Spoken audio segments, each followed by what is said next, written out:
My good friend, Senator Bong Revilla is recognized. You may proceed, sir.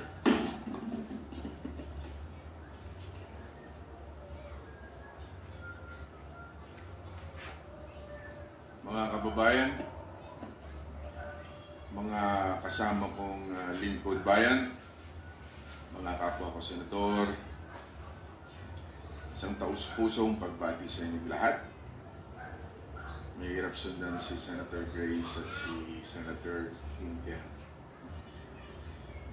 Sa aking pagtindig sa bulwagang ito, sa uling pagkakataon para sa ika-19 ng Kongreso, hindi ko po mapigilang sariwain ang mga nakalipas na taon. I stand here today not only with pride worn on my sleeve for the triumphs that we have all collectively achieved, but also with a sense of happiness. Isang bigat na hindi dulot ng pagkalungkot, but of the weight of all the memories we have lived together, of all the lessons learned, of the privilege of public service, of gratitude for the mandate entrusted to us, and of a love for this country. After over 2,000 bills and resolutions authored and 347 of them enacted into law, here I am in front of you today with no regrets, and only an even deeper yearning to continue what we have started and to bring to light the future that we are determined to build for our people. Bawat tasa ng kape, bawat pahina ng mga briefers, bawat tao na nakadaupang palad natin seems only yesterday. Ang mga pinagsamahan natin, all of them still fresh in my memory. Pero ngayon, ay mga alaala na ng kahapon. Lahat nga daw ng pagpalaot ay may pagdaong muli sa dalampasigan. Sa kabila nito, isa ang malinaw. Ang puso natin ay mananatiling nakaangkla sa serbisyo publiko. 3 dekada na ang nakaraan nang unang sumagot ako sa tawag ng paglilingkod bayan. I was only 28 when I was elected Vice Governor and 37 when I joined the Senate. I was the greenhorn. Napakapalad ko pong nakasama at natuto mula kina tulad nila Senator Joker Arroyo, Senator Miriam Defensor Santiago, Senator Nene, Senator Juan Ponce Enrile, at siyempre kayong lahat na mga kasama ko dito, mga napakagaling ng mga senator. At siyempre ang ating mga mahuhusay na Senate Presidents like Senator Trilong, Villar, Enrile, Soto, Subiri, and SP Escudero.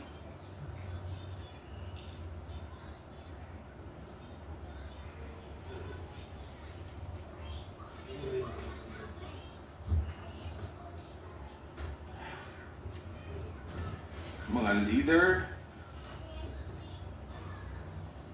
na may matatanging tatak at talino sa paninindigan. Sa kanilang pamumuno, higit nating naitaguyod ang dangal ng Senado na ipagpatuloy ang ating paglilingkod sa sambay ng Pilipino na may tapang at prinsipyo. At sa 30 taon na lumipas, taas noo kong masasabi na hinubog tayo ng karanasan na pinanday ng lahat ng mga leksyon sa buhay, honed and shaped into the public servant I am today. Ito ay sa kabila ng lahat ng mga dagok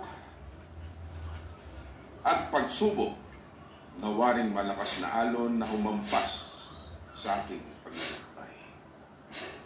The truth is, there was a time I doubted ever coming back. Sapagkat hindi naman po kaila sa lahat ang aking kwento kung paano pinutikan ng aking reputasyon at pagkatao na matagal kong iningatan. The journey back here was not easy. Nagbalik ako sa Senado, hindi lamang ng may karanasan. Hindi. May mga pila ng nakaraan. Ngunit gaya ng kawayang sumasabay ng imbay ng hangin at marunong yumuko, muli tayong tumayo, hindi lamang para sa ating sarili, kung hindi para sa lahat ng mga Pilipinong naniwala sa ating pinaglalaban. Sila na hindi bumitaw, sila na lumamlam ng pagmamahal sa atin. For them whose faith is in us, never wavered. From them who know, appreciate, and trust our brand of service. One that is not driven by perfection, but by perseverance. Kaya naman sinuklian natin ang mga tiwalang pinagkaloob sa atin. Long hours spent in deliberation, all the times we burned the midnight oil to craft legislation that is not only beneficial, but genuinely impactful and echoing with purposeful meaning. Puso, luha, dugo ang naging punla ng mga pangarap natin para sa ating mga kababayan. Unti-unti nating pinagtulungang tuparin. With one hand on my chest, I can confidently say that we gave them nothing less than our all.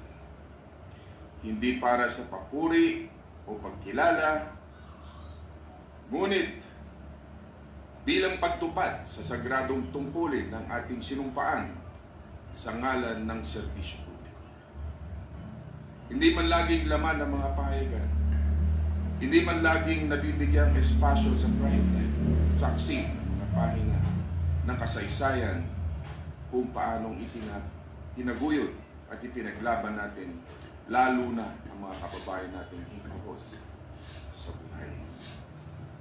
I am proud to have served this institution for 3 terms. 3 terms where I learned from the best and most brilliant minds. 3 termino kung saan binigyan ako ng pagkakataon na humabi ng mas matibay na koneksyon sa ating mga kababayan. And in this 19th Congress, like all the ones before it, we passed laws that will outlive us. Our legislative accomplishments that have become landmark laws on social justice, education, health, economic recovery, the welfare of our workers, and the marginalized. Mga batas na hindi lamang may silbi kung hindi dama ng ating mga kababayan. Dahil sa huli, hindi lamang ang mga mabulaklak na salita na umalingaw-ngaw sa bawat sulok ng institusyong ito ang mahalaga, kung hindi ang tunay na epekto nito sa pagtaas ng antas ng pamumuhay ng bawat Pilipino. How these laws have brought them a step closer to the fulfillment of their dreams and aspirations. This is our legacy, more powerful than the portrait spread across our walls. And while we have every reason to hold our heads high for all we have achieved, thus far, we are even more grounded and humbled by the realization of our mission is far from over.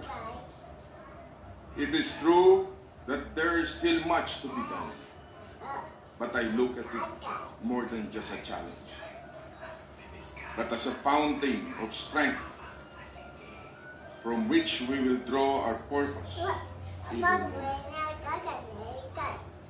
As I flip to the next page of this story called life, it is only proper to not only look back, but give thanks. To my colleagues, we were thrust into a period in our history where we were tested by one global crisis after the other, and all of epic proportions. Hindi naging madali ang laban, kaya ang buhay. Pero nanatili tayong tapat sa ating mga sinumpaang tungkulin at tapat sa bayan. For the battles we fought together and from across the aisle during debates and interpolations, thank you, mga kapatid. To the Senate Secretariat, na mga dalaga at binata lamang noon, ngayon ay kasabay ng pagpipinong ng buhok. At pagkabihasa na sa paghubog ng mga batas, ay saludo po sa inyo. Thank you. Sa mga pages sa Senate media, mga kasapi na dito natin sa mga usaa, mga nasa lounge, sa lahat ng ating mga nakasama dito, maraming salamat po. At syempre to our hard-working staff, maraming salamat sa pakikipaglaban sa likuran namin. The world may not know, but the work you do waters the seeds of our vision. Sa aking may bahay, mama, sa aking mahal na pamilya, sa inyo ko hinuhugot ang aking lakas. Thank you for the steadfast support and enduring love. What I gave the country, you gave up for me. Higit sa lahat ng Pilipino na nagbigay sa kanila, ng kanilang tiwala, sa kabila ng pangahamak sa mga artistang tulad ko, nanatili kayong mulat sa katotohanan ang puso ni Pong Revilla noong pa man ay laging para sa ating mga kababayan. Utang ko ang lahat ng aking nakamit, ang aking lahat ng narating, ay dahil sa inyo.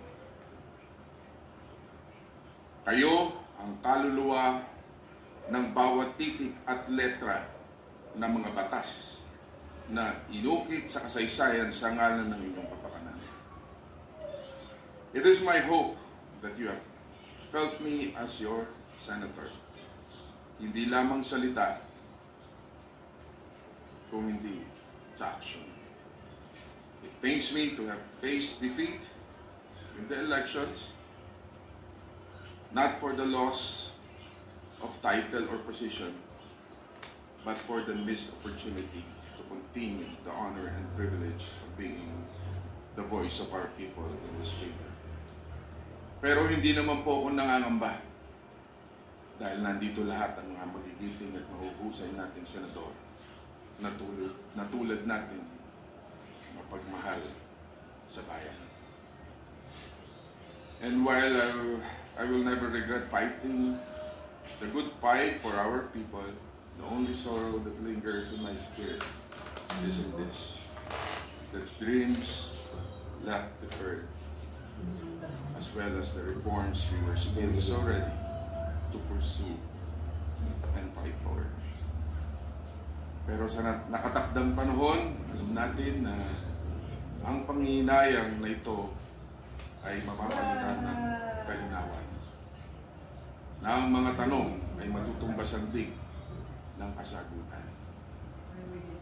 And by God's grace, in His perfect time, ang paglalagom ng yugtong ito ay magbubunsod ng pagbabaling ng bagong pahina. Isang pahina na hindi basta isinulat, kundi iginuhit ng pag-asa. Itinala ng pangarap na at ibinangon ng tapang at prinsipyo para sa sambayan ng Pilipino na sinumpang ipaglalaban. Hindi lamang sa buhay na ito, kundi sa bawat buhay ng pinagkaloob ng may kapal. Hindi ito wakas kung hindi panibagong yugto na saan man dalhin ng agos ng buhay, may posisyon man o wala, lagi akong titindig para sa bansa at taong bayan. Isa ang tiyak niyong maasahan, si Bong Revilla, kung gaano ang sigasig sa loob ng bulwagang ito, gayon din bilang pribadong mamamayan.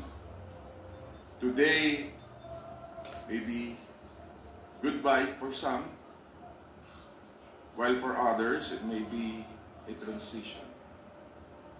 Ngunit, para po sa akin, ito ay isang kabanata lamang na lalagpasan at hindi tatambayan.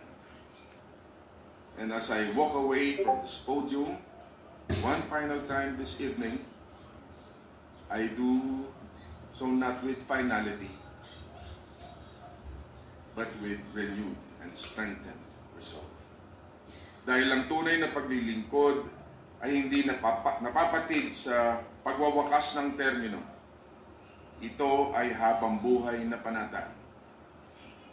For this love I have for the country and our people has never been seasonal. Dahil ang pagmamahal sa bayan ay hindi parang termino na may expiration, kung hindi parang posisyon na inireretiro. After all, public service is not attached to a position. It is a commitment, and it is calling that I will always willingly and wholeheartedly answer.